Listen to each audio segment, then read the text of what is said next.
Yes, Sarthak, you are audible. Thanks. So apologies for the initial glitches.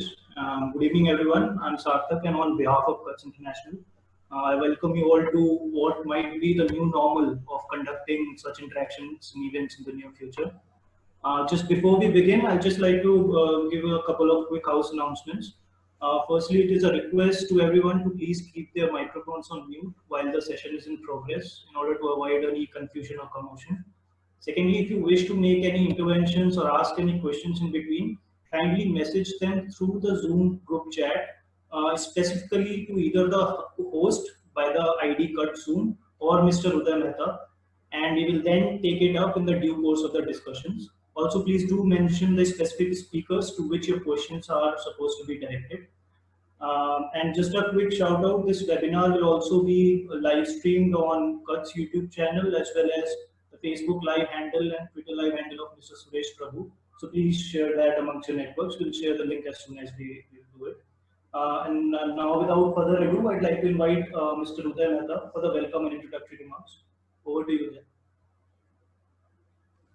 Uday. Thank you, Sarthak. Thank you very much. On behalf of CUTS, I would like to welcome the chair, all the speakers and participants for today's webinar. We're extremely grateful for you to take out your time for this important session. It is indeed a changing paradigm for the Indian power sector that I'm sure all of us are witnessing, who have been working in the sector for more than a decade now. Even in the run-up to this webinar, several announcements and changes have been proposed to the way this sector is being and is going to be governed in the near future. Firstly, the draft amendment bill was rolled out for comments, on which we'll have a detailed discussion in this webinar. Then, interestingly, came the government's announcement of the enormous stimulus package, perhaps in order of 10% of the GDP. In the first phase, it announced rupees 90,000 crores, which were aimed at discoms. And most recently came the new draft tariff policy, doing away with the 50 to 60 odd consumer categories by introducing voltage-based tariff with no price differentiation for the consumers. The timing and frequency of such reforms raises a pertinent question. Are we headed in the right direction? This webinar by CUTS International is an attempt to inform this discourse only, and we thought we will address the concerns by looking at these amendments from the perspective of the consumer's viewpoint.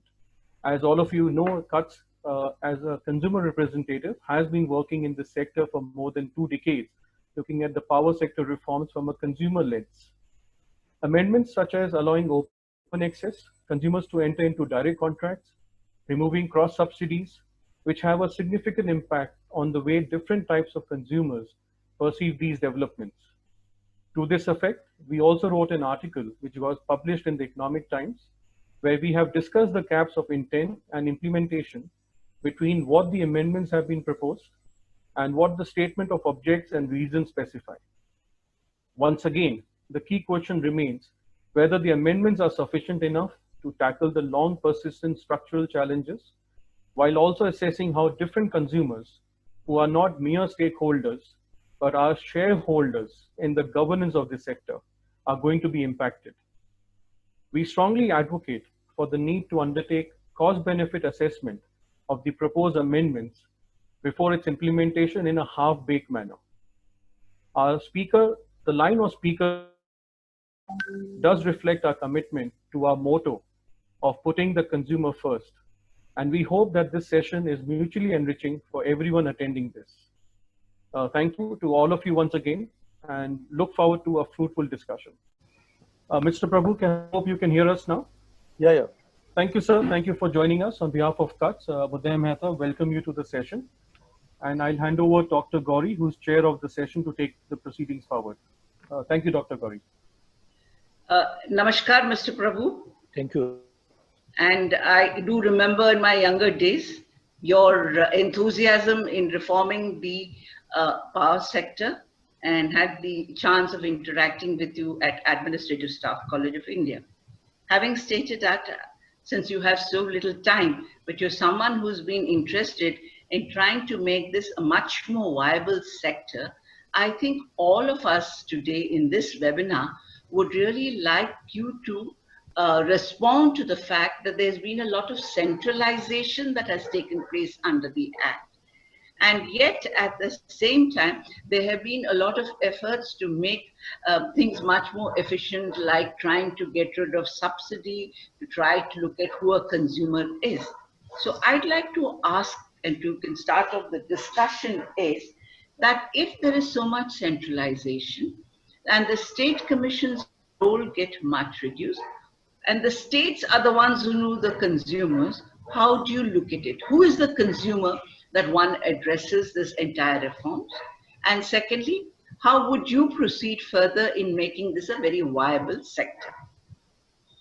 Firstly, thank you very much, and I'm honored by the fact that none other than you are chairing such a great session with your such a great credentials, including working in competition commission and many other sectors. You have made it always something which is worth of emulation. So thank you very much for doing this. Thank Cuts for organizing this program.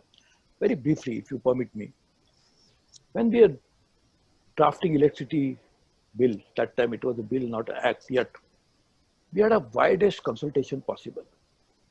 And one of the key message that we're getting from the consultation was that sometimes it is difficult for the states to take certain unpleasant decisions, particularly when it comes to raising tariffs.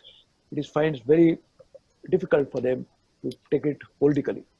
So sometimes it is that the message was that why not you take the responsibility as the federal government, central government, and try to do that unpleasant thing, and so that we can actually say, put it on the burden of the central government.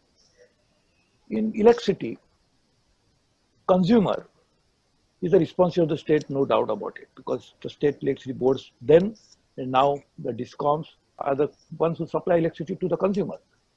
But still, that consumer is a citizen of India, also the responsibility of the federal government. Also, the power sector, which is linked to one another.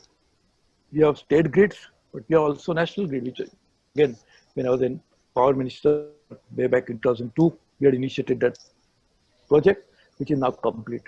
So in a way, a consumer is related and connected to the national grid. Sometimes if you have deficit power in your state, you draw it from the other states. Why? Because there is a national grid which facilitates it. So therefore, a consumer is a responsibility of the central government as much as it is a direct responsibility of the state government.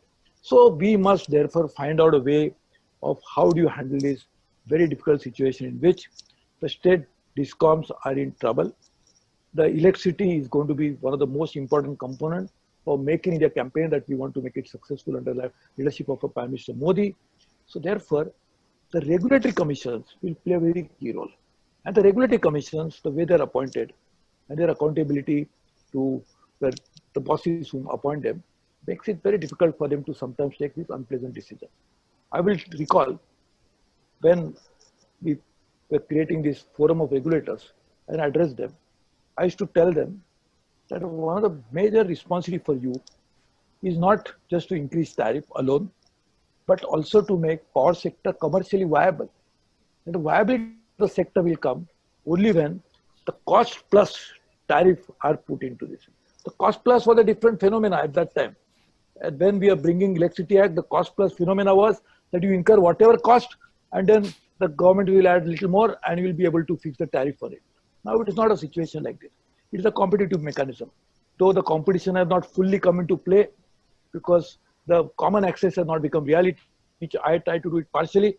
After becoming railway minister, I introduced the concept of common access, surpassing sometimes the state government's owned DISCOMs.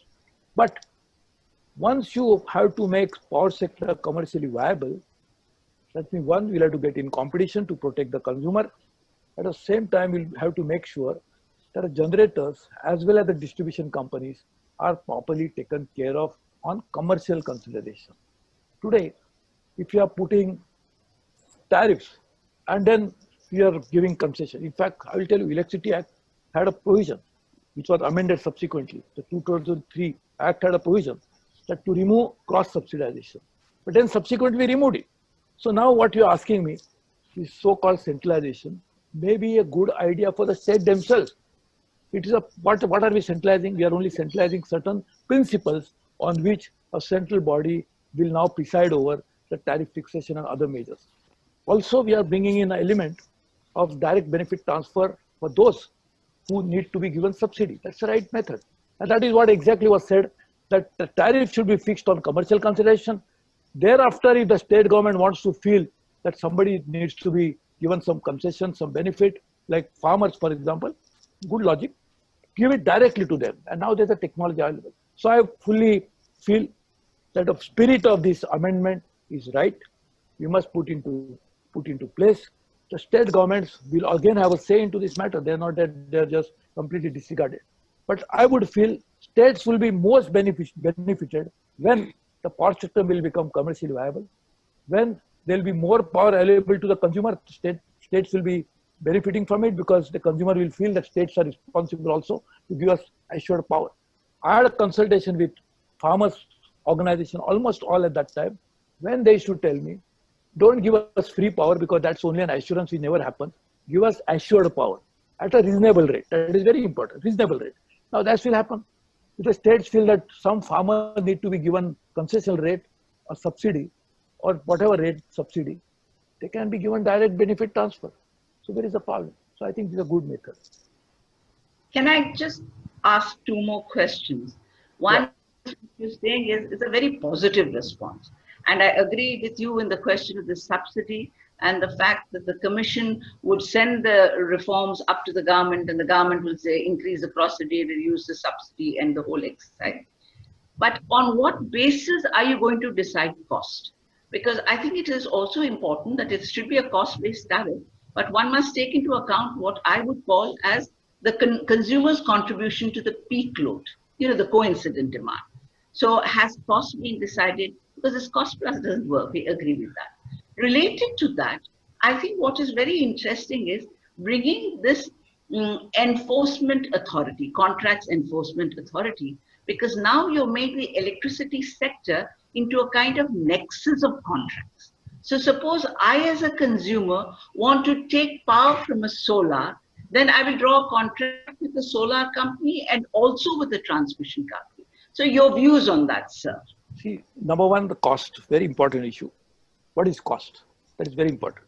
Is it historical or is it come out with some competitive element brought into it so that we exactly know what it is? I will remind you again, when we are making Electricity Act, we are delicensed generation with a very deliberate purpose that it should bring in element of competition at a level of generation. Why ministry should sit down judgment about deciding this cost and finding out in it, and then all kinds of wrongdoings will happen as a result of that. So we said we'll de-license it.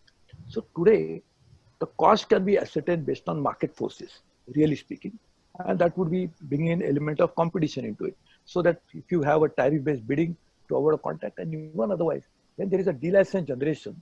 Virtually anybody can start the power plant if he wants to do it. And as a result of that, when you want to supply electricity, there should be a competitive element so that the bidding should happen at that level. So automatically that cost element can be taken care of if you introduce this kind of element of competitive spirit through a completely transparent measure. See, the success of all this will depend upon key element, that's transparency.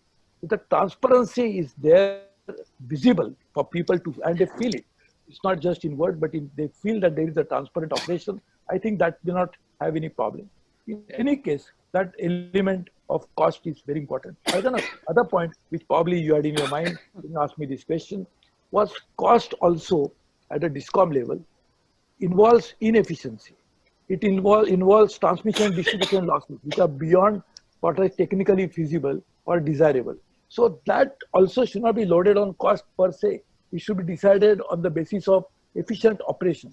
I think those parameters, again, will have to be fixed very properly to ensure that inefficiency or any wrongdoing does not get loaded on the cost which will be finally borne by the consumer. So that is a very fair point, has to be done, and that should be the spirit, in my opinion, and that should be put into place.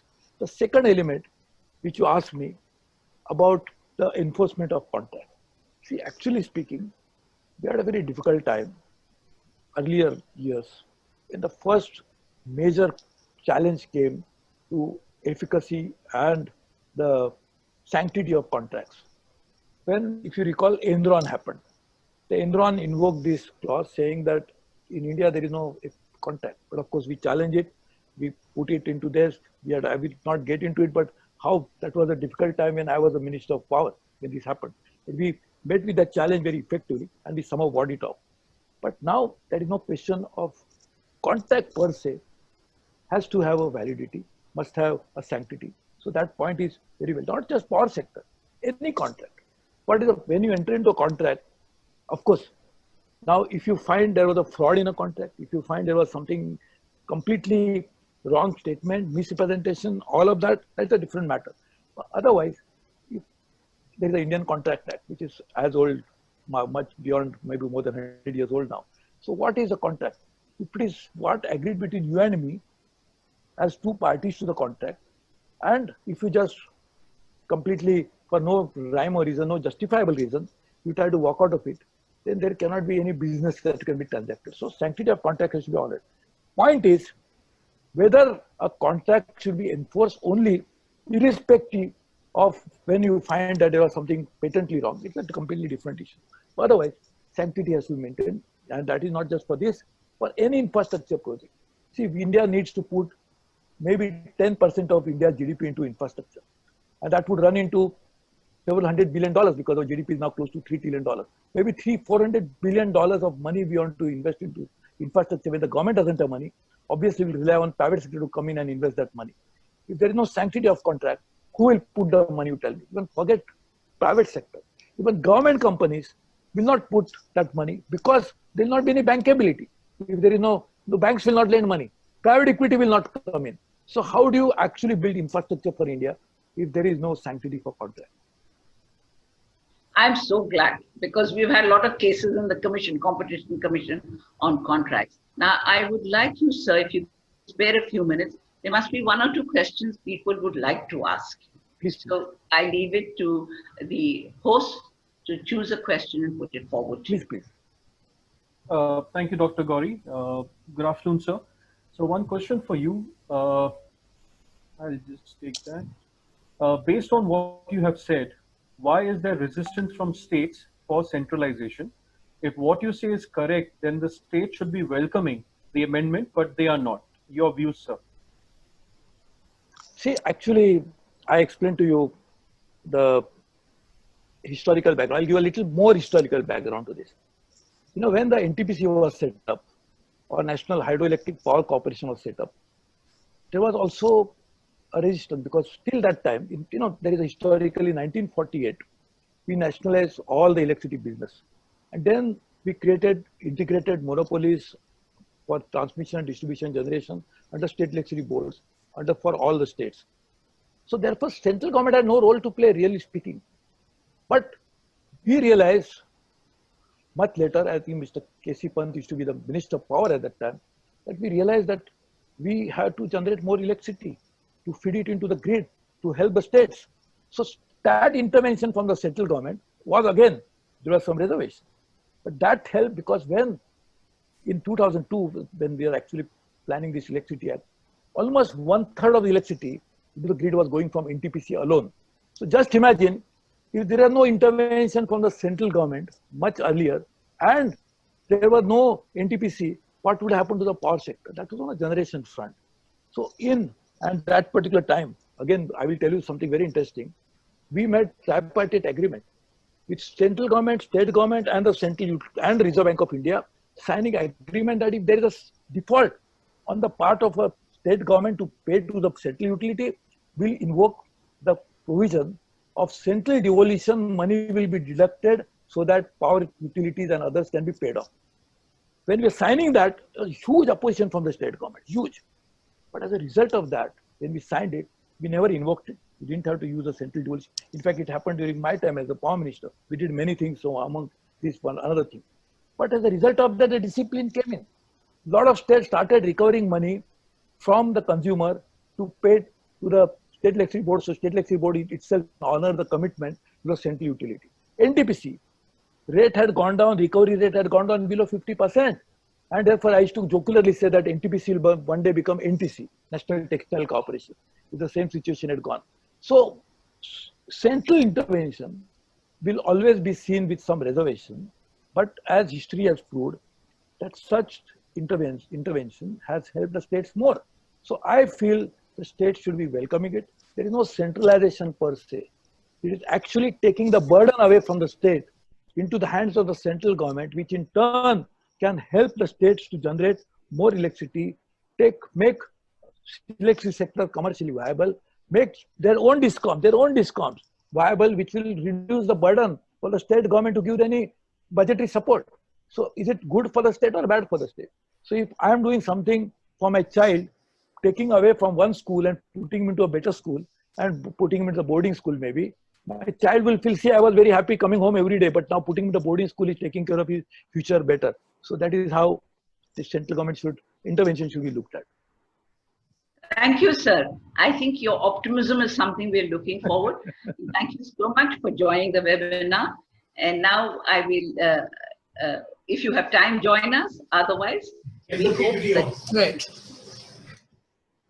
Next, I request Mr. Girish Pradhan, who's also been a commission member, he was the chairman of CERC, to take up the entire issue again on contract enforcement.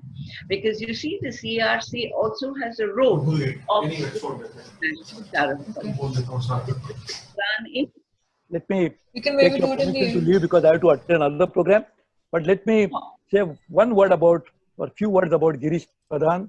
He is one of the most eminently suited, not to talk about this, but he did a great job as a CRC chairman. So I think he will also share his perspective about it. I can tell you something, that all of us must support the good amendments, which will in turn will make power sector better. And this is like Electricity Act 2003. I had a big challenge when I was introducing it. I had to talk to all the trade union leaders who had said that will Girish will give you a very good talking. perspective. We can. Permit me to leave. Thank you very much. नहीं वो एक second के लिए mute नहीं था मैंने कर दिया mute Mr. Girish Pradhan.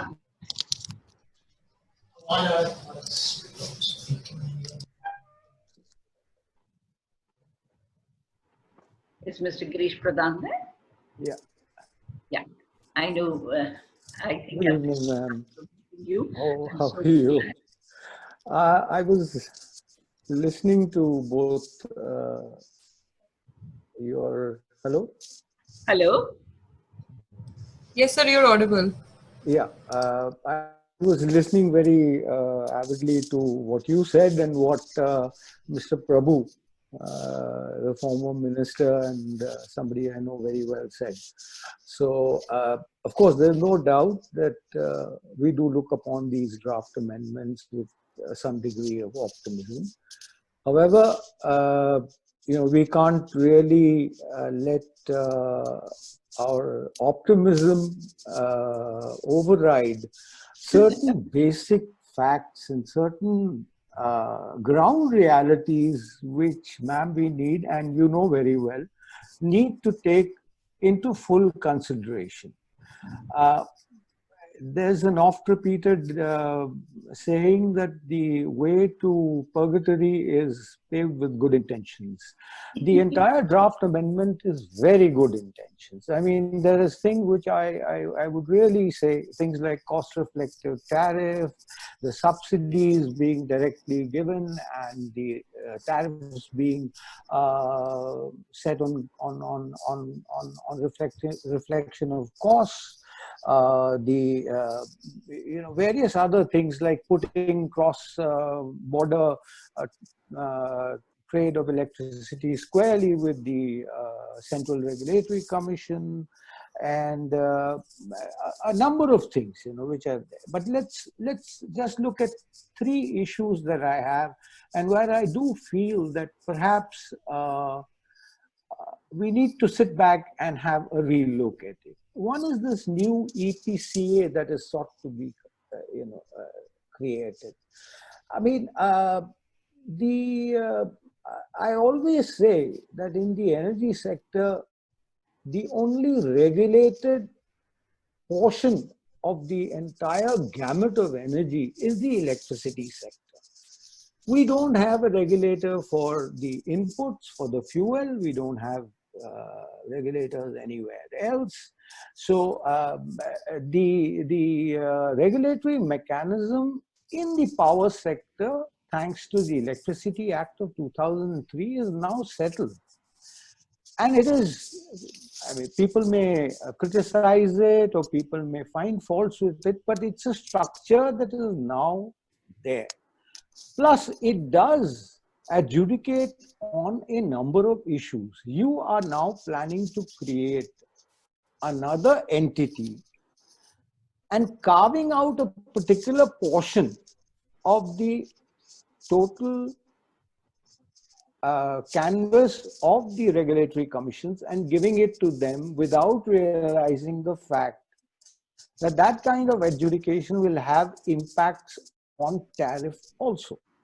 Besides, where is the necessity for another structure when you have the state regulatory commissions and the Central Electricity Regulatory Commission? The idea would have been to strengthen them.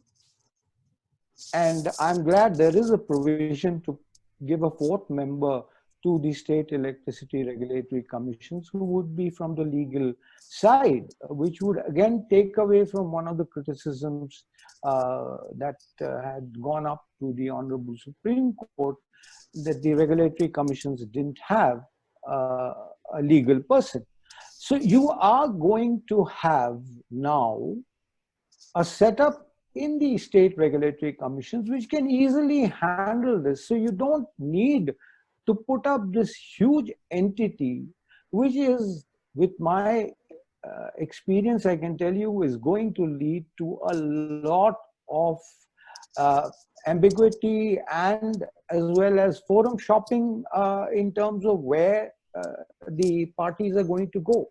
Besides, the number of contracts which are there at the state level in terms of open access, net metering, etc., are huge.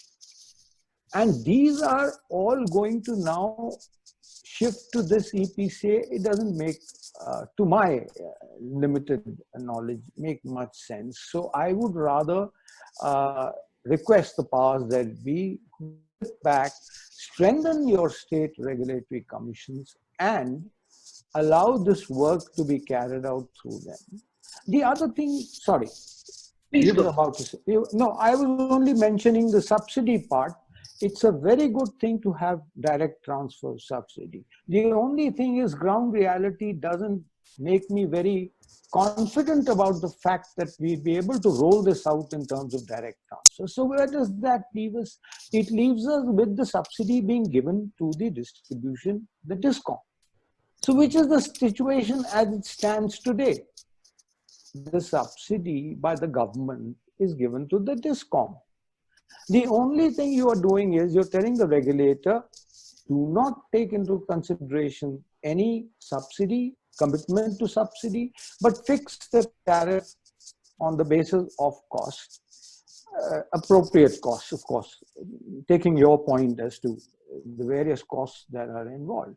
Now, whether the subsidy, we are back to square one where the government, if it doesn't deliver the subsidies, DISCOM falls further into the abyss, and the direct transfer is going to take a long, long time. It's really not that simple. Many of the major states do not have meters on the agriculture side. So, Mr. Pradhan, Yeah, please. we are really getting back into a situation where one is trying very hard with this sector. But as you have been chairman of CERC, and I worked with an APERC, I know how difficult it is. And therefore, thank you so much. Although we have so many contracts, perhaps when there are a lot of so many contracts, rather than a new organization, the Competition Commission will also come in because it's on national competitive markets. We've had cases earlier on it. I would like a slightly different viewpoint now that the CERC has opened from a private sector participant, from the group Shantanu from Prayas, who have been very active members and have done detailed work on this. And his idea is to look at what this act would do. I know he has put up a new note today. I read it, but I will ask him to speak about it. On the subsidy, is it subsidy agnostic or is it consumer agnostic? is a view that I would like Shantanu to take it up and to develop further on the aspect of tariffs. Thank you, Dr. Gauri. I hope I am audible, and it's a pleasure to be here and be part of this gathering and share some viewpoints. Before getting into the issue of subsidy, I would just like to make a brief observation or comment, I would say, on the entire amendments that have been put up for public consultation. I think, yes, nobody would doubt that there is a need to make certain changes, certain amendments into the act. Last major amendments was more than a decade ago. So in the last 10 years, so many things have changed. So the act needs to be amended, no doubt about it. But unfortunately, what we find is these amendments are really trying to fix certain specific issues in a very piecemeal manner. Rather, what we would expect as a consumer organization or as a civil society organization is a much more comprehensive view in terms of what are the problems that are being addressed, how these amendments are forward looking, because there are so many changes, technological changes, economic structures are changing. So how these amendments are trying to address those changes, that also would have been important to look at. So just a brief comment on that is a better articulation about the vision for the sector, what it should be within next a decade or so, and then based on that proposing certain amendments would have been far more desirable or required in a way, I would say. Coming to the issue of subsidy, yes, subsidy is a very important issue. It's a vexed issue that all of us have been trying to deal with for the last at least 3 to 4 decades. You go back to any report in the power sector, and the first and foremost issue that they will be discussing about is the issue of subsidy. But I think in the last 5-7 years, the whole discussion about subsidy and the need for subsidy has undergone a lot of change, and that needs to be reflected into the act. For example, the subsidy has 2 components. So one is cross subsidy that industrial and commercial consumers would provide, and second is the direct subsidy that governments are giving. Now, if you look at the issue of cross subsidy is definitely likely to go away in coming years. And the simple reason for that is the way cost of renewable energy, which is so modular, which is so easy to install, has a very short gestation time, is coming down. Many large commercial and industrial consumers, or even large residential consumers, are finding it very, very attractive to deploy their own solar plants, whether it is in the form of rooftop or group captive or variety of other ways to actually ensure migration away from the distribution company, not in terms of completely going away in terms of degrading, but definitely reducing their dependence on DISCOMs. So the whole potential for cross subsidy is going down, and that needs to be recognized and addressed.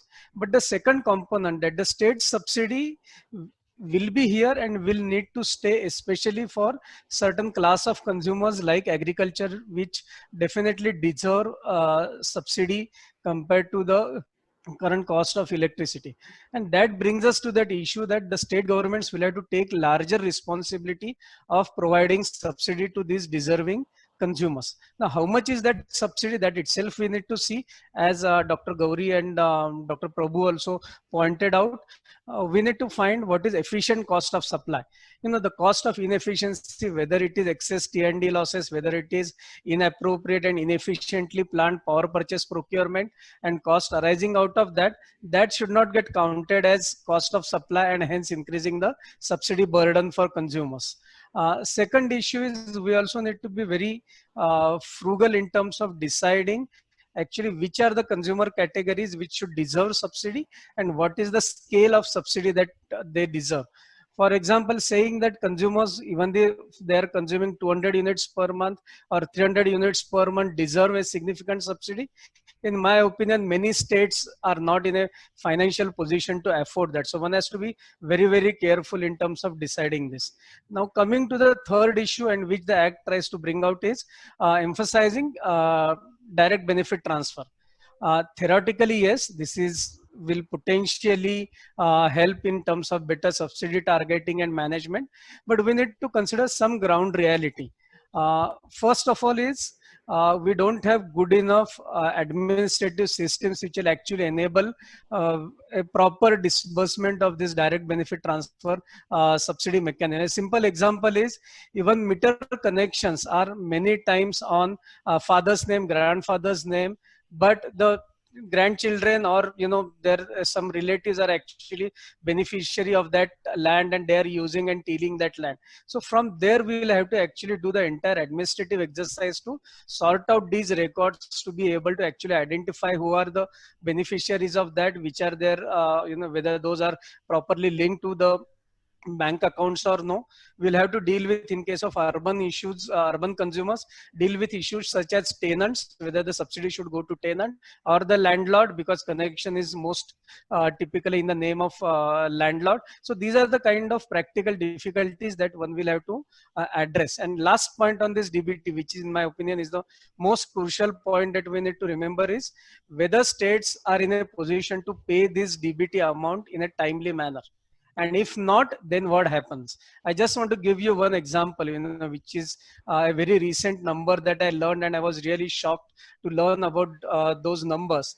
In case of state of Punjab, the total power procurement cost is about 22,000 crores, whereas the subsidy due by the state government is about 16,000 crores.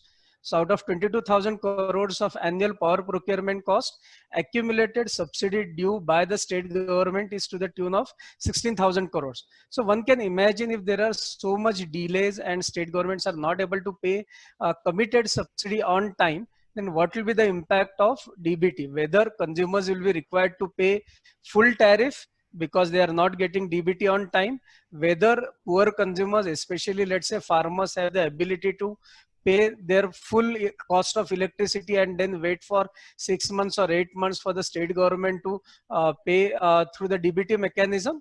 So we'll have to keep these practical challenges also in mind before really jumping into and really expecting that DBT kind of solutions will be the sort of magic wand to solve all subsidy related problems. Sorry for having a little longer answer, but I think I just wanted to bring those issues for the consideration of the audience. Yeah, and we also look forward to your protocol, which you have now put up, which is a good thing.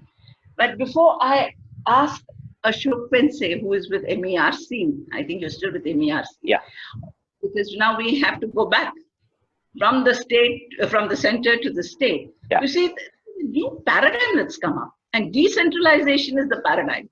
So Yeah. we're going into centralization, and we're going into decentralization, and we also have a very famous case, your Tata versus Reliance, with someone take electricity from one and the other, and Section 42 coming in. Yeah. So responses to this act and the new paradigm that has come up, and whether we can enable consumers to have more choice. See, at that moment of time, probably Maharashtra is blessed with two things. One is, we have got we have got MSTDCL, which is a state utility, versus in respect of Bombay, we have got two private utilities, namely Tata's and Reliance, now called as Adani, and BSP, the Bombay Municipal Corporation. Now, if you look at private versus state utility comparison, and that's what probably we would like to do in the light of should the state be there, for the competition, should the private utilities should be brought in. Now, if you look at Reliance and Tata, actually the Reliance original license was Killick-Nixon, then came to BSES, then came to Reliance, now it is Adani. But these licenses were granted in 1906, 1908, and the Reliance license was in 1923. So other way around of it is, the Bombay utilities, there is nothing like they were privatized now. They are in existence for last 120 years, as against the states, which is only for 60 years. So Bombay is not really speaking called as such as privatization, because it was there for 120 years. So how can you call it privatization today? This is the first part. Now, having said that, if I want to compare, let's say state versus the private utilities, there are 3-4. Let's take some positives and then let's try to go to the negative parts also. Now, as far as the as far as the positive parts of are concerned, one thing is definitely there. If you look at Bombay's supply, for almost 120 years, 24 by 365 supply is there. Nobody in Bombay talks about generator, diesel generator, inverters, nothing of that sort we talk about, because we just don't know what the power is not there. So that being the thing, as far as the Mumbai utilities are concerned, in case of the state, the number, including the cities like my colleague Mr. Shantanu stays Pune, let's say one of the most modern cities. Now, even over there, we have no power. This sort of complaint exists, and no power complaints are plenty, which to the tune of maybe 60-65% of the total complaints from the existing consumers are pretty large. That sort of complaints in Mumbai are virtually zero. This is one part. Now let us look at the second part. Now, which is very remarkable. See, Mumbai does not have interruptions at all, and that goes to the three basic equipment. One is the type of equipment these parties have been purchasing is reasonably of good quality. I'll come to the rest and the next part of the financial part of it. Of reasonably good quality, and I feel that there is not a rampant corruption as far as the equipment is concerned. So we have got a good equipment. There is a second part, whether we like it or not, one thing is definitely there, that the quality or efficiency of these employees is better than from the state discom. I'm not trying to say all 100%, but majority of it. But there is one more thing which is definitely missing, and that the missing part is the Bombay people have got, the employees have got a pride in trying to complete their, attending to the interruption in the shortest possible time, so that the Bombay supply is continuously on. Over there, that sort of pride itself doesn't exist. So if I don't do it, it's okay. What can I do? This sort of thing exists to a large extent. Typically, I'll give my own example because I'm taking little more longer time to this. My own house house from a village which is about 150 kilometers called Jawar. In my village, there was the transformer failed. The moment the transformer failed, for 2 days, the villagers didn't told me. On a second, third day said, sir, why don't you have a look? I talked to the concerned junior engineer or something. He said, sir, we are doing it. Third day went. Then I talked to superintending engineer on the 4th day. Even then it didn't happen. Ultimately, after 5 or 6 days, I talked to, since I knew, I talked to the MD. He said, even for you, you're not getting a supply. I said, yes, sir. And then that superintending engineer got very much bugged with me because I spoke to MD and he had a big firing. I said, what is the problem? He said, sir, we don't have 100 kVA transformer. I said, fair enough. Put 63 kVA. He said, is it okay? I said, we will tell everybody to curtail the load. And 63 kVA पर अंधेरे में बैठने के बदले में थोड़ा तो उजाला आ जाएगा, चलो वो भी करेंगे. So he said okay, and it was done in 2 hours.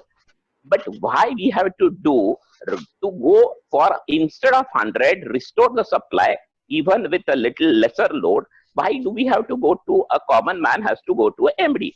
This sort of pride is grossly missing, which exists even with BST, which is a Bombay Municipal Corporation employees. Not only that, if you make a complaint and once they restore, they make a phone call to you and ask you, sir, you had made a call. Is it restored? Then we have to say, sir, yes, thank you very much. You are restored it in 35 minutes. So this is the basic difference. Having said that, are they really, what should I say, are we really in the heaven? Unfortunately, no. One, there are few things which are very common to all of them.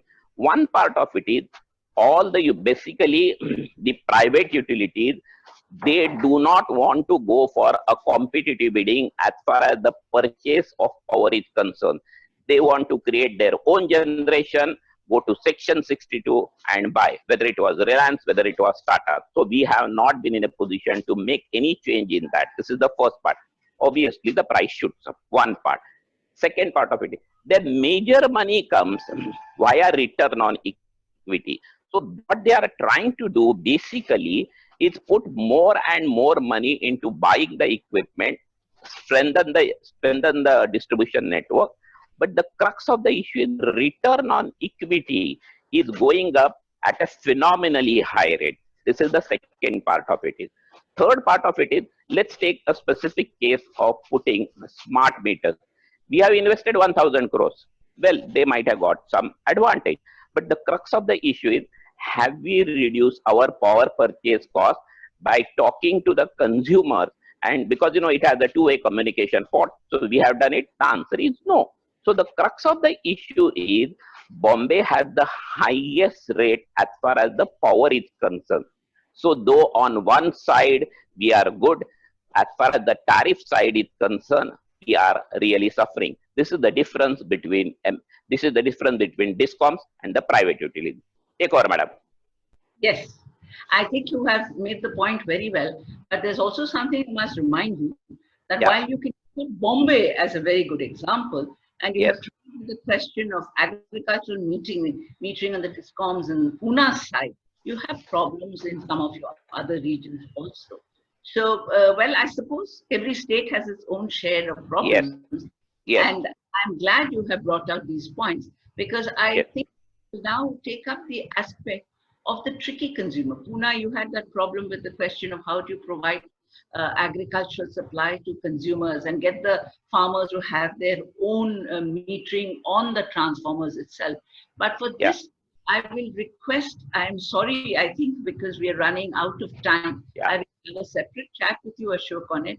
But I would now like Ajay to come on, because, small DISCOMs, it doesn't matter.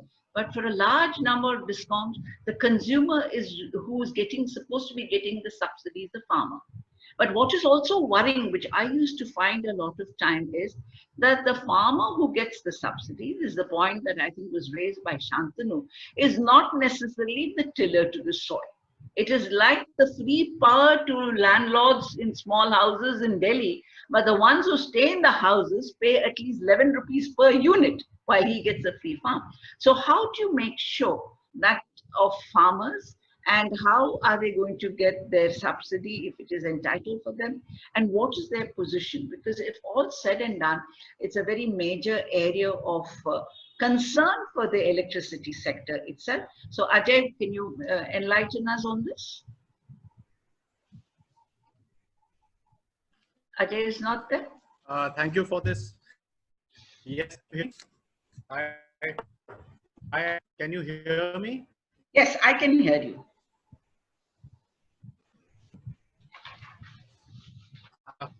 So thank you for this opportunity, and it's nice to be at a discussion where everyone seems to be blaming farmers, and maybe to some extent rightly so. But but I would want to first of all say that my views are my personal views, because I'm also heading a statutory body, Punjab State Farmers Commission, which advises the Punjab government on farmer issues. So I want to place that on record, because my views are and could be not the same as my state. So lots of time the industry is saying that there is a question of crop subsidization of power subsidy.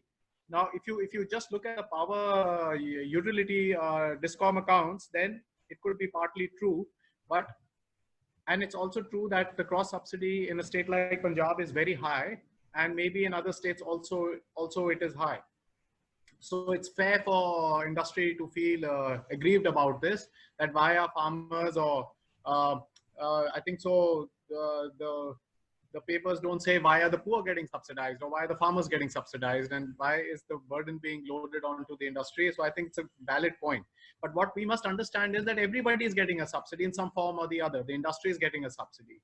The consumers are home delivery. Everyone's getting a subsidy. Everyone's paying a tax. And just as everyone pays different forms of tax, agriculture also gets taxed in different ways. You've got cut off. Mr. Jakhar, you'll need to unmute yourself. Yes.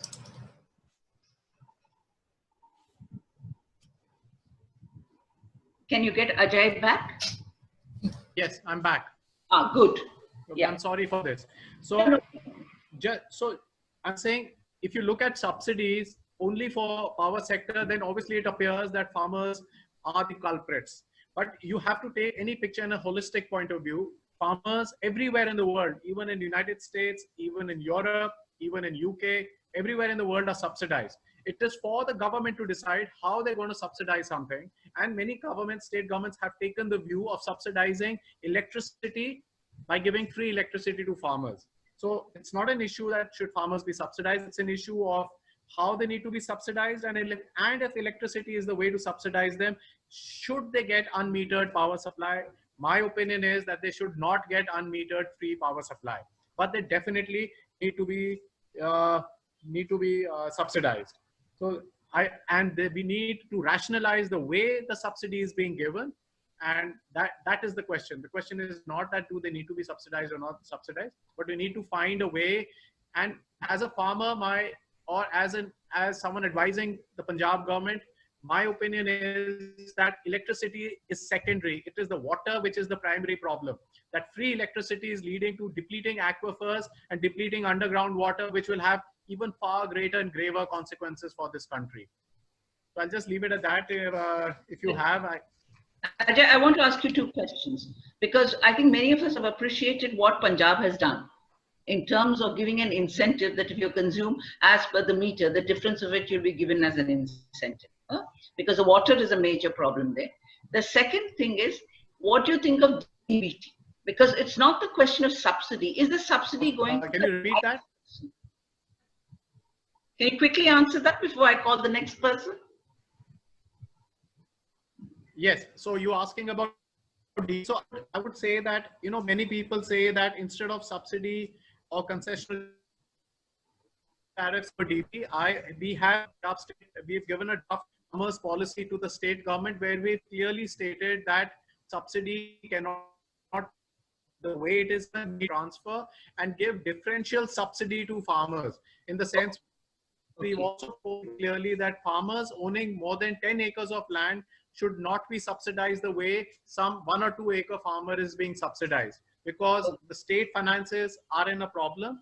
And so DBT is definitely required, but it needs to be designed in a way that it will make it less politically contentious and the deserving people get it. So we need apart from doing a DBT, we need an exclusion criteria. I think, the problems are so complicated that the devil is in the details. So when we try to even do more finer tuning, let's go on to swing. I have just one more. I have just one more point to make. Sure, go ahead. It out that Punjab, the fact figures were given of 22,000 crores and 16,000 crores. I don't think so. Those figures are correct, or maybe I'm outdated on these. But I would want to say that why has this problem arisen? The problem has arisen because the past government made agreements on tariff which this government is standing on, which was so detrimental to the state. So can a central regulatory body have a way of making these tariffs when a particular political dispensation or a particular set of bureaucrats in league with the politicians, because it can't happen otherwise, they sign such contracts that will have perpetual damage to farmers, and then farmers get paid for it. You got to say what is wrong. If we keep saying farmers are wrong, it doesn't help. The genesis of the problem is the politicians and the bureaucrats running the state signed, because of which Punjab is suffering, and they will keep suffering into the future. And I think DBT is 100% required. But let's not run away from the real topic. I agree with you, Ajay. And I think we should retain our union of states. The union of states is very important. Each state has its own set of problems, and even whether the others agree or not. But now in this setup, the last very interesting issue that has been coming up, and which I will now ask my good friend Ashwini to come on to it. Ashwini, on the question of renewable energy sources. The amendment brings in hydro as also part of the thing. And also the fact that now PXIL is giving power around the clock. What do you feel about two aspects about it? The question of now, since it can be traded, how would be the RPOB for the state commissions to set up? How much would the extent of renewable sources of energy should they take? Because does it make any sense? You can get power from anywhere they want. And the second thing that comes up is, how do you look at it in the context of the larger figure that although we're gung-ho about a lot of solar and wind, we still have to be dependent on thermal. Ashwini? Yeah, thank you, Dr. Gauri. Am I audible? Oh, yes, you are. Yeah. Okay, so the Act basically makes three provisions around renewable energy, three broader provisions. So one of them is the National Renewable Energy Policy, and the other is hydro, which is now considered large hydro, which is now considered part of RE. So this proposal is to provide a separate minimum hydro purchase target. And the third is there's now proposal for higher penalties for non-compliance. So these are the three targets. So let me first tell what is my concern about this. So I think RE sector is quite near to maturity. So we have experimented with a range of technologies. We have tried a range of policy instruments, starting from feed-in tariff to viability gap fund and competitive reverse bidding also. So we have tried a range of things, and the country has a firm target, from middle term target, from long term target. So what is unclear to me is, what does the center expect to achieve with a new RE policy? So what is the policy going to prescribe more? So, and in fact, if we need to design a new policy, then we should be looking at the whole energy policy as a whole. So in fact, 3 years back, we had National Electricity Policy draft, and which is yet to be finalized. We haven't seen that. And if we are looking at transition to the new energy resources and transition to cleaner energy resources, then we should look at a range of technologies. And it's not simultaneously just not about the technology, it's also about the institutions and the political economy around it. So how do we sort of create a configuration of technologies, institutions, and politics around it? So that this draft bill sort of has missed out. And the second aspect about this technology specific RPO, so we already have a solar RPO, we have an overall RPO target. Now the proposal is to have a hydro RPO. So this is a little confusing for me in the sense because we have states with a varying range of resource base. So for example, a hydro-rich state, which is generating, I mean, there's several states which are generating 30–40% of their energy from hydro resources. Why should be they bound to a solar target? So while I agree that we should have a broader RPO or a non-fossil energy target, we should not be trying to push technology-specific RPOs. And yeah, I mean, the new development around the clock solar is quite promising. I mean, this sort of changes the picture. Like few months back, we are talking about, can there be a replacement to coal as base load power? But the new RTC solar and the cost at which it has been discovered, it sort of provides a lot of hope. I mean, at this cost, probably India can even look at replacing coal in medium term to long term. But the challenge is, I mean, like in the same month when this price was discovered, which is levelized average tariff of 3 rupees 60 paisa per unit for 25 years.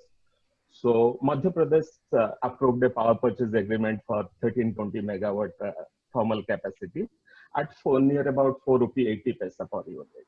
And Madhya Pradesh is a highly surplus state. And to the extent they spend 10% of their revenue requirement on back down capacity. So, I mean, the point is we need much more coordination around our energy policy and our resource targets, and which is clearly missing at the point. I'll stop. I think I answered your question, or did I miss anything? Well, it's a very, very difficult area. And I'm glad you said it should not be looked at electricity, but in the larger energy scenario where RTOs are concerned. And would any of the other participants like to add a little bit more? I think we have another 2 minutes before I open it up for discussions, whether Ajay would like to add something, or would Ashok like to add something, or Mr. Girish Pradhan, anyone?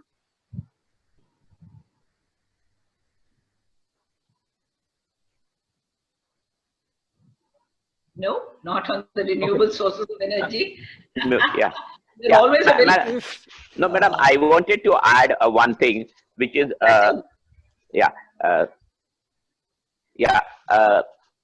see, electricity is a concurrent subject. Now, if you look at that unless and if you want to move forward in this direction, unless and until state come on the same page with the center, moving in this direction and making economically viable DISCOM seems to be just a night dream, or I don't know what you can call it. Now, if you look, if in the same fashion, I recently some people were talking and I had this idea. Now, let's look at our GST. Now, GST has been also a concurrent subject, and in concurrent subject, what happens is there is a council, and a council which consists of state and the center people, and all of them come together and decide the rate or the policy and things like that. Now, instead of Ministry of Power deciding that, if we have something like what we have it in a GST, a electricity council, where state and the center people come together, jointly decide on number of subjects and how to take it forward. Because GST has been a success, we can make electricity also as a success, not from a top-down or bottom-down approach, but a collaborative approach by taking the state which belong to different parties who have a different agenda, but they came together for GST. In the same fashion, if we can have an electricity council and then make changes, maybe it could be a win-win situation. I think, Ashok, you're very right, because the basic problem that came up, and I had discussed this in Trivandrum also, the electricity, is the fact that the biggest amount of money that is asked by the Finance Commission is for the payment of the subsidy, right? Yes. Now, there is no provision in the Finance Commission or in any Electricity Act to allow for interstate discussions to take place and cooperations therein. You see? Yes. The point that you're making, which is very relevant, because the states themselves should be able to interact and work with it, and we have to strengthen the union of states. Yes. And perhaps that becomes more difficult in a centralized manner. Let us see how, because there are some points. As that Hindi dialogue, देख आगे आगे होता है क्या, देखते हैं आगे आगे होता है क्या, the famous our TV. Yeah. I would now like to request the participants, because this is an open session now, and they will be of about, the time is now 15 till about 5:25 before I call upon Vipul to give his closing remarks. The question and answers, as you put it up, Uday will take it up, and it'll be, please put whom you want to ask the question. That will be very important, and that will help. So use the time quickly and put up the questions. Sure. Thank you, ma'am. Several questions have come, so I'll take it speaker by speaker. So the first question is from Mr. Girish Pradhan. What business model is suitable for bringing competition in electricity supply? Is it input-based, distribution franchisee, or full privatization, as in the case of Delhi or Bombay, or any other hybrid model? What could work for India? That's the question for Mr. Girish Pradhan. Well, I think it's a very difficult prescription to give in terms of generalizing for a country as vast and as diverse and varied as India. So I suppose each state will have to look at their own resources, their own peculiarities, particular particular this thing is Mr. Jharkhand had just mentioned in terms of Punjab, Mr. Pense mentioned in terms of Maharashtra. We are a large country. But I would definitely say that a competitive model seems to be working. So, you know, the faster that you bring in competition, I don't mean unbridled competition in terms of no oversight, etc., but within regulatory purview, if you allowed competition to come in, things would be far better. Just one small thing, you know, about like Mr. Pense and Mr. Dixit here and Mr. Suresh Prabhu, I too belong to the great state of Maharashtra.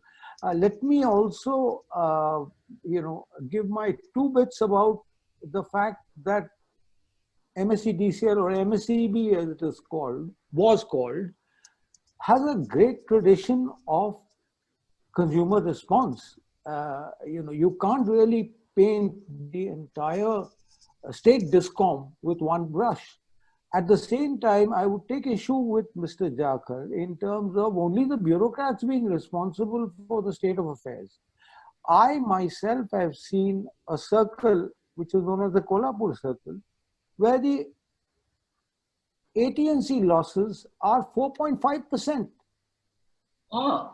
Everybody takes a pride in that Kolhapur circle because the consumers also cooperate 100%. I mean, so you know, let's not just brush away the DISCOMs. They have some real major problems in terms of operational efficiency and running of operations. Thank you. I think there was a very important and valid point you made, Mr. Pradhan. In the next discussion, we get someone from Tamil Nadu who have told me that the consumers are very willing to pay there.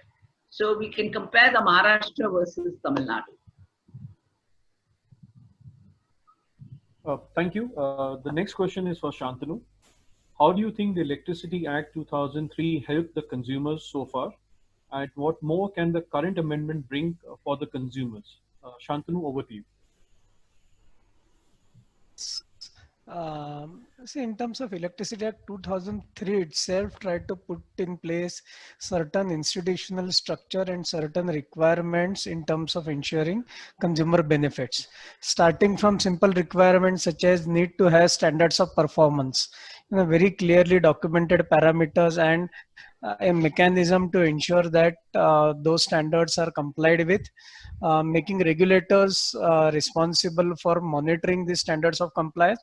So institutional structure was put in place, which has definitely helped bring in more awareness, bring in more clarity about what kind of consumer service standards consumers should expect.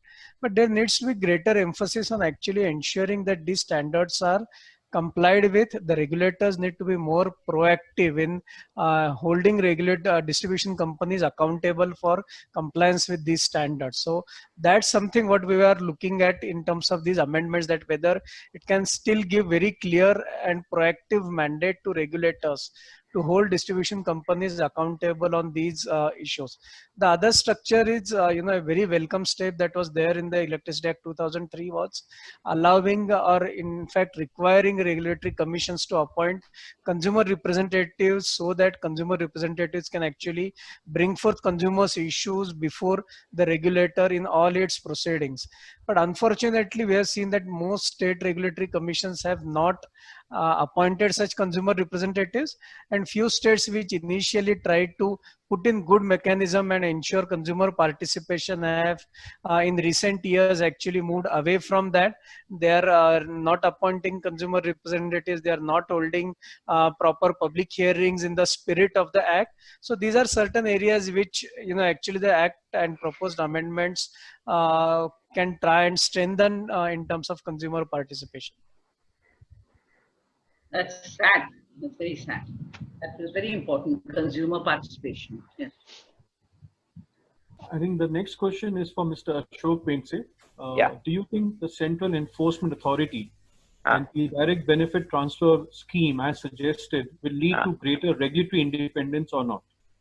No, one basic part of it which will repeatedly come. Let us say, this contract authority, it does not have any mandate as far as the tariff is concerned. And if you look at the basic dispute goes to the realm of, in the next part, is to some sort of tariff increase. Once again, from tariff increase, it is passed on to the consumer. So now if the tariff is to be once again increased, whatever it is, for the old one, for the new one, etc., then it will have to go to a regulatory commission, because it does not have any loading as far as, they do not have the authority as per the. Let's look at our famous case, where in which an energy watchdog case, and where it got said, change in the law, a new thing came in, change in the law. Now, as far as the change in the law is concerned, there are 11 parameters. Those 11 parameters,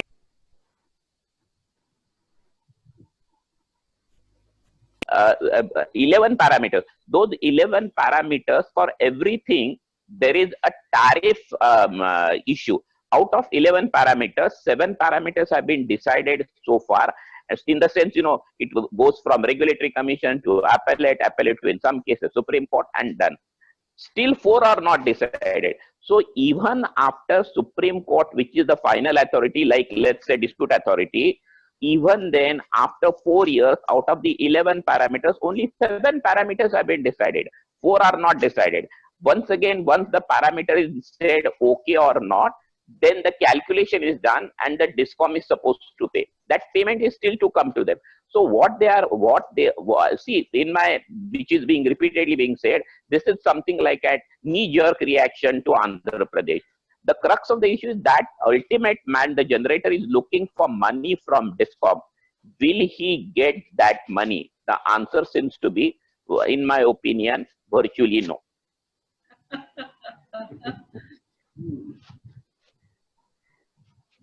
Yeah. Thank you, Mr. Yeah. The next question is for Ashwini Sen. How can the Act be strengthened to avoid the recent Madhya Pradesh high-cost thermal power purchase being tied up? There was a recent news where they tied up with the TPP at rupees 4.80 per unit, while other cheap RE options were available. Over to you, Ashwini. Yes, so there's no OS center can control that. That's a state level decision that's ideally should have been taken between the DISCOM and the regulatory commission. But often, as we see, it's the state government which comes into play. In fact, this particular project was approved back in September last year in the state cabinet. So there's no OS center can fix this, but there are certain ways how you can check this. And that can be done through putting in some process in place. Like one process is ensuring that every project goes through an integrated integrated resource planning. So that planning has not been happening. I mean, most of the time we add capacity based on, largely based on political aspirations. For example, this particular project in MP has been discussed for some time, but last summer the state had a range of power cuts in the state. So in response, there was a political mobilization around imminent power crisis, and in response, the chief minister said we'll add up some capacity, and that's how it's getting pushed.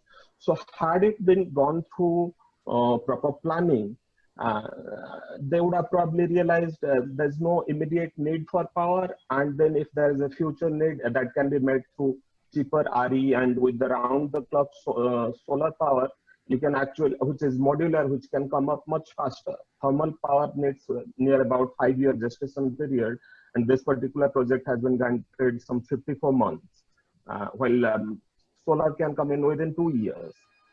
So yeah, we need to put in process to check on this thing. I think we are now at the last stage. You think we can take one more question? Yes. So the last question, though there were 2 questions from Mr. Ajay V. Jakar, but he had to leave for some other meeting. But the last question is for Mr. Girish Pradhan, and I will also put that to Shantanu. in that order. What is the role of consumer and consumer responsibility? Currently, the proactiveness is only sought from the system. Is that fair? So I would request Mr. Pradhan and then Shantanu to intervene on this. Thank you. Well, that's again a question which is like a minefield. I mean, we are all consumers. So I'm sure that just because you pay a high tariff or you pay industrial tariff or you're a manufacturer, you're not a consumer. So all these are in the basket of consumers. I think what Shantanu was trying to project was the lowest strata of consumers whose voice is never heard and whose concerns and whose needs are never articulated. The responsibility of a consumer is that of a good citizen. And to that extent, whatever we expect from a good citizen, we'd expect from a consumer, to the extent that his financial and economic situation is such that he or she can perform those duties as a citizen and as a consumer. So if he is weak, it's like the health sector. If you are ill, you can't be expected to play your role as a citizen unless you are nursed back to good health.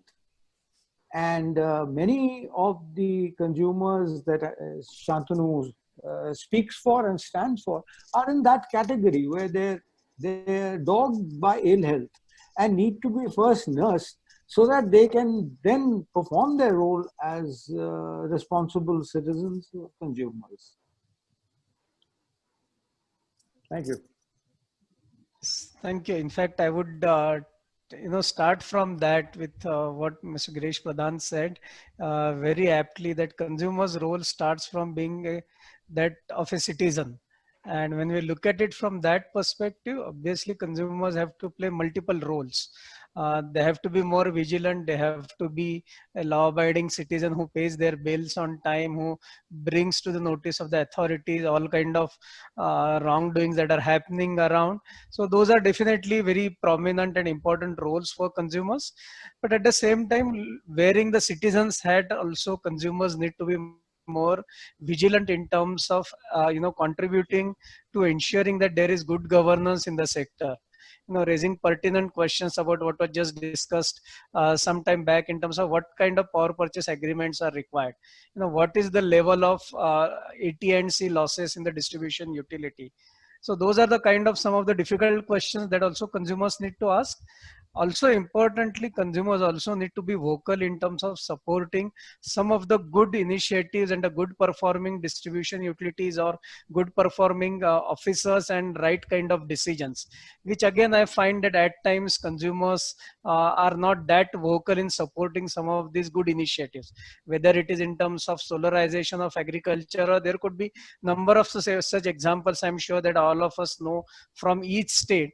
So we also need to be more vocal in terms of supporting this kind of positive examples. So I think consumers have to play this entire spectrum of roles in order to ensure that ultimately consumers benefit from these improved services at a reasonable cost. So now we come to the end of the discussion.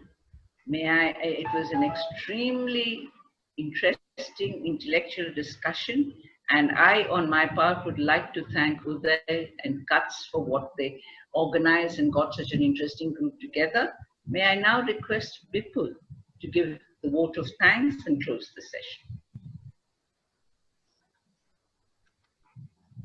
Thank you, Dr. Gauri. Let me begin by thanking all our panelists and our speakers for joining us today in this discussion. I will try to summarize this discussion in two parts. One is what I was expected to hear, but I didn't hear. Perhaps that is important, or they are important. and second is the content of today's discussion, and try to put it, rather put them in a simple language. I would begin with by saying that as per the United Nations guidelines for consumer protection, this is a basic. You're not clear.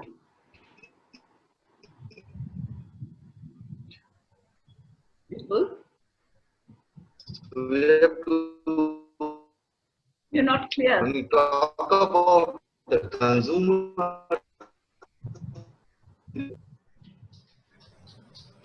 Sir, your what connection I'm is trying to creating a say problem. is that as per the United First connection is consumer right, is right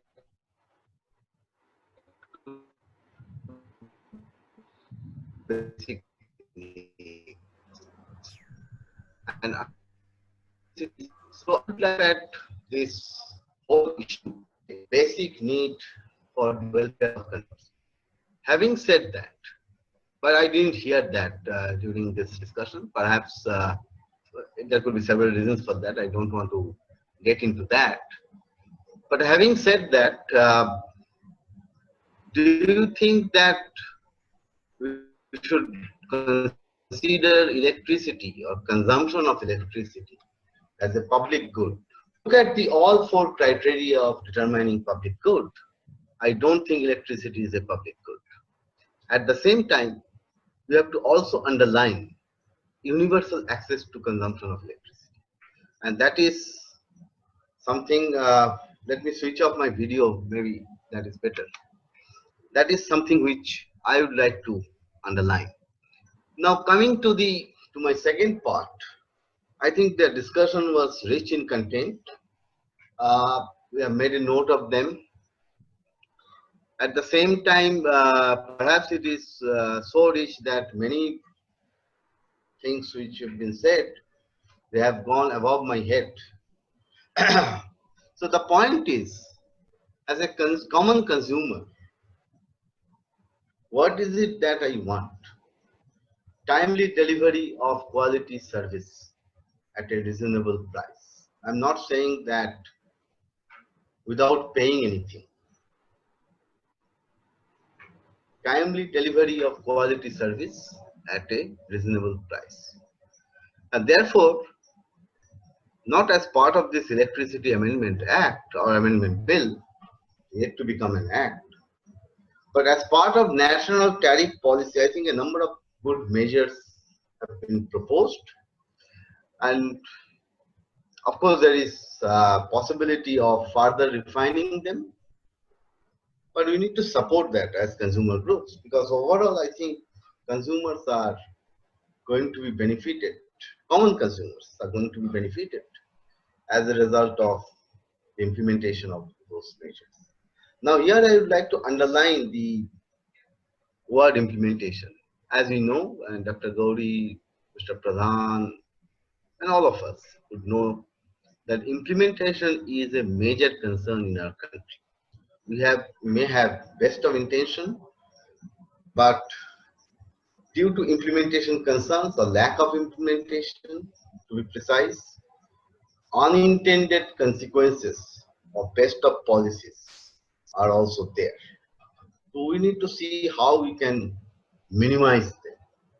So that's something which groups like us, we are working, including think tanks like Center for Policy Research, we are working on and will continue to work on.